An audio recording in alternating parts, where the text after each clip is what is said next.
High বন্ধুরা, এখন সন্ধেবেলা আর আরিয়ানা দিদি, মনু দিদি সব বেলুন টেলুন দিয়ে ঘরটাকে সাজিয়ে দিয়েছে। দেখো সুন্দর লাগছে, একটু লাইট টাইটও লাগিয়ে দিয়েছে। এখন ওর কেক কাটা হবে।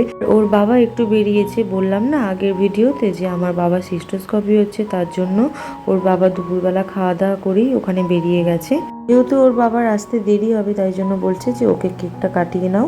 ওর মনু দিদি এখন ওর কয়েকটা ছবি তুলে নিচ্ছে। আর এই কেকটা ওর জন্মদিনের জন্য নিয়ে এসেছি, যেহেতু আমার মেয়ে একটু স্ট্রবেরি ফ্লেভার ভালোবাসে, তাই জন্য এই ফ্লেভারের কেকটাই আমি নিয়ে এসেছি ওর জন্য। আর এখন দেখো আমার মেয়ে কেকটা কেটে নিচ্ছে, ওর মনু দিদি সামনে আছে। এখন যে জামাটা রিয়ানা পরে আছে, ওই জামাটাই আমার বাবা ওকে দিয়েছে জন্মদিনে।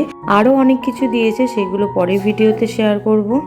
ওর জন্মদিনে আসতে পারবে না বলেই মারা 2-3 দিন আগে চলে এসেছিল হঠাৎ করে, আমরাও জানি না। আর আরিয়ানার জন্মদিনের ভিডিওগুলো তোমাদের কেমন লাগলো অবশ্যই কমেন্ট করে জানিও। ভিডিওকে সাবস্ক্রাইব করে দিও।